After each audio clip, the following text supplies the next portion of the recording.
खबर आपको बता दें, मालेगांव बम धमाके मामले में अदालत का जो फैसला आया है, इस पर अब बीजेपी की तरफ से प्रेस कॉन्फ्रेंस करके प्रतिक्रिया दी जा रही है। कार सेवकों ने अपने स्टोव से ही आग लगाई थी और वो भी मैंने प्रेस किया था जब आया था वो, तो मैंने कहा था ये बिकी हुई रिपोर्ट है और जज साहब की हिम्मत है तुम उस पर कार्रवाई करें, कुछ नहीं कर सके।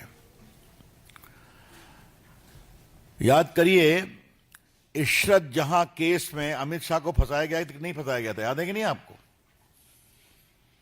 2 बिके हुए विटनेसेस को खड़ा किया गया था और भारत के गृह मंत्री को महीनों तक जेल में रहना पड़ा था, शायद 1 साल के ऊपर। और जब उनको बेल मिली तो सुप्रीम कोर्ट ने उनको 1 साल गुजरात से दरबदर कर दिया था। और आज मैं पूरी जिम्मेवारी से कहूंगा that judgement of Supreme Court was wrong. और मैंने उसको पूरा एग्जामिन किया है लीगली अपने अनुभव से। कोई एविडेंस नहीं था अमित शाह के खिलाफ, तो अमित शाह को फंसाओ, भगवा आतंक बताओ, मालेगांव केस बताओ। और अब मैं आपके सामने इसका दूसरा पक्ष रखना चाहता हूं,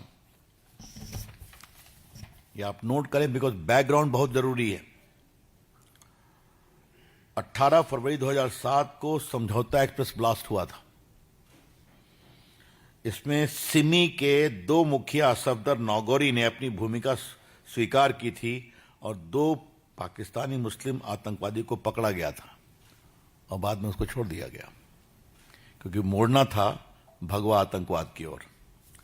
2007 में हैदराबाद के मक्का मस्जिद बम विस्फोट मामले में स्थानीय पुलिस ने हुजी संगठन से जुड़े 100 मुस्लिम युवाओं को गिरफ्तार किया था, बाद में सबों को छोड़ दिया गया। 11 अक्टूबर 2007 को अजमेर बम ब्लास्ट में हिंदुओं को बदनाम करने की साजिश कांग्रेस ने रची थी और उस समय के एक आरोपी भवेश पटेल ने केंद्रीय मंत्री सुशील शिंदे पर बड़े लोगों को फंसाने के लिए दबाव देने की बात कही थी। और 26/11 मुंबई हमले में भी आपको मालूम ही है। अब मैं थोड़ी तारीख आपको बता देता हूं कब कब यह हुआ है। 17 दिसंबर 2010 को विक्की लीक्स ने राहुल गांधी की अमेरिकी राजदूत टिमोथी रोमर से 20 जुलाई 2009 को हुई बातचीत का ब्यौरा दिया। राहुल ने अमेरिकी राजदूत से कहा था, भारत विरोधी मुस्लिम आतंकवादियों और वामपंथी आतंकवादियों से बड़ा खतरा देश में हिंदू आतंकवाद है। 25 अगस्त 2010 को जो बताया, तत्कालीन गृहमंत्री चिदंबरम ने राज्य के पुलिस डीजीपी की कॉन्फ्रेंस में कहा था कि saffron terror is very deadly. 20 जनवरी 2013 को जयपुर में कांग्रेस के चिंतन शिविर में उस समय गृहमंत्री ने हिंदू आतंकवाद की बात की थी सुशील कुमार शिंदे ने। और दिग्विजय सिंह तो ही हैं, वो शांति दूत जाकिर नाइक को कहते रहे। आज मैं आपको एक और बात कहना चाहता हूं। अंदर में विरोध हुआ, बड़े लोगों के द्वारा विरोध हुआ। स्वर्गीय राष्ट्रपति प्रणब मुखर्जी ने अपनी पुस्तक द कोलिशन ईयर में 2004 में जब शंकराचार्य जैन सरस्वती की गिरफ्तारी हुई तो मेंबर थे कैबिनेट के, उन्होंने उसका विरोध किया था। कहा कि उन्होंने पूछा क्या इस तरह के मामलों में खाली हिंदू संतों की भूमिका होती है? और देखिए, ये मैं ऐसे नहीं कह रहा हूं, ये सबके रिकॉर्ड है हम लोग के पास। ये जहां जहां ये कोटेड है वो सब इंटरनेट पर उसका बेसिस हमारे पास है। 2006 मालेगांव किसने किया नहीं मालूम, 2008 किसने किया नहीं मालूम।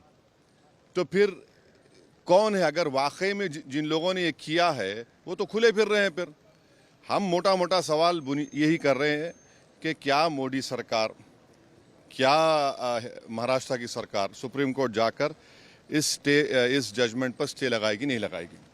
आतंकवाद से मुकाबला करने का दोहरा रवैया नहीं हो सकता। और जो मरने वालों का क्लोजर नहीं हुआ, चाहे वो मुंबई ट्रेन ब्लास्ट हो, चाहे समझौता हो, मालेगांव 2006 हो, मालेगांव 2008 हो, मक्का मस्जिद हो, अजमेर ब्लास्ट हो, इसका क्लोजर नहीं हुआ पीड़ित परिवार के लिए जो अपने रिश्तेदारों को, अपने लव वंस को खोए हैं। सर, भगवा आतंकवाद के लिए बात कही गई थी, इस केस के लिए कहा गया था भगवा आतंकवाद। इस मामले को चाहेंगे कि महाराष्ट्र की सरकार चुनौती दे सुप्रीम कोर्ट में? एनआईए है, सेंट्रल गवर्नमेंट भी है ना, पापा जी को क्यों भूल जा रहे आप लोग? एनआईए भी तो है। एनआईए किसके अंडर काम करती है? एनआईए तो गवर्नमेंट ऑफ इंडिया के अंडर काम करती है। रोहिणी सालियान का स्टेटमेंट है, मिलिट्री ग्रेड अगर आरडीएक्स इस्तेमाल हो रहा है तो भाई साहब ये कहां से आया? ये बड़ा सवाल है। सर, भगवा देखिए छोड़िए ना, सुनिए हमारी बात को, आपको एक ही रट लगा हुआ है। नहीं, सुन लीजिए ना, सुन लीजिए एक बात सुनिए। अच्छा, तो इसका मतलब आप हेमंत करकर को गाली दे रहे हैं? बोलिए खोल के आप लोग, जिसने अपनी जान इस देश के लिए दे दी, बोलिए हेमंत करकर झूठा था। अरे आप एक बात समझिए कि हमारी एनआईए एक प्रीमियर इन्वेस्टिगेटिव एजेंसी है, उनका अगर इस तरह का रवैया रहेगा तो इंटरनेशनल लेवल पे क्या असर पड़ेगा, इसको आपको जानना चाहिए। आपको जानना चाहिए in the context of Pulwama also, सब चीज आपको देखना पड़ेगा। लेकिन कल ही गृह मंत्री ने हाउस में साफ साफ कहा है कि कोई भी हिंदू आतंकवादी। हाँ, तो आप कह रहे हैं कि वो सुनकर जजमेंट आया? मैं नहीं कह रहा हूँ, आप कह रहे हैं, वही कहना चाह रहे हैं कि आप नहीं आप नहीं। अरे छोड़िए ना, महात्मा गांधी को मारने वाला कौन था? चीनी था, हैं? राजीव गांधी को मारने वाला कौन था? इंदिरा गांधी को कुछ ने मारा? ऐसा छोड़िए ना, आप लोग बहुत हम बोल सकते हैं। ये हम आपको कह रहे हैं कि क्या भारत सरकार, मोदी सरकार, क्या महाराष्ट्र की सरकार, वो जो लोग मरे हैं, चाहे वो ट्रेन ब्लास्ट में हो, आपने चले गए सुप्रीम कोर्ट जाकर रुका दिया आपने, इनका क्या करेंगे? मालेगांव 2006 किसने किया, 2008 किसने किया? देखिए, हम सच बात कर रहे थे, रहमत बरस रही है। Thank you.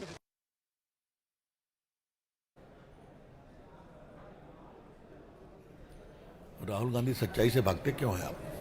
बोलिए, आप ही ने कहा था ना। तो आज जो कि Hindu terror is more deadly than Pakistani terror और लश्कर तैयबा, तो आप जवाब नहीं देंगे? बीजेपी की ओर से हम मांग करते हैं सोनिया गांधी, राहुल गांधी देश से माफी मांगे। BJP demands that madam Sonia Gandhi ji and Rahul Gandhi please apologise to the nation. जिस तरह से आपने भगवा आतंक की बात की, और जो सारे आज गलत फंसाए गए अपराधी मुक्त, आज उनको जो राहत मिली है, हम इसका स्वागत करते हैं। और क्या प्रोसिक्यूशन माफी मांगेगा? साध्वी प्रज्ञा को जितना टॉर्चर किया गया, मतलब मैं जानता हूं, बहुत कुछ मैं बोल नहीं सकता हूं, कितना टॉर्चर किया गया था उनको निकृष्ट तरीके से, पुलिस कमिश्नर्स के द्वारा, बाकी के द्वारा, और सब दिल्ली की ओर देख रहे थे, कुछ निकालो, कुछ निकालो। तो मित्र, हम उसका स्वागत करते हैं। इनको राहत मिलनी चाहिए, इनको मुआवजा मिलना चाहिए। कोर्ट ने जो विक्टिम्स हुए उनको मुआवजा तो दिया है, लेकिन जो 17 साल से इनका जीवन गया इस केस के चक्कर में, प्रज्ञा ठाकुर जी की पूरी संत का व्यक्तित्व इतना कलुषित किया गया, और कर्नल पुरोहित एक बहुत ही ब्रेव भारत की सेना का जवान, जिसको कितने मेडल मिले, उपलब्धि मिली, कमेंडेशन मिला, जिस तरह से उन्होंने आतंकवादियों के खिलाफ काम किया कश्मीर में, तो उनका क्या पुरस्कार मिलेगा? उनको क्या मुआवजा मिलेगा? बीजेपी की प्रेस कॉन्फ्रेंस, रविशंकर प्रसाद को आप सुन रहे थे, जिनकी तरफ से कहा गया कि मालेगांव बम धमाके में अदालत का जो फैसला आया है उसका बीजेपी स्वागत करती है, और साथ ही ये फैसला जिससे भगवा आतंकवाद की कांग्रेस की थ्योरी ध्वस्त हो गई है, इसको लेकर राहुल गांधी, सोनिया गांधी देश से माफी मांगे, ये बीजेपी की तरफ से मांग की गई है। खबर दिन भर देख रहे हैं आप, आगे बढ़ते हैं, नजर डालिए इस वक्त की हेडलाइंस पर।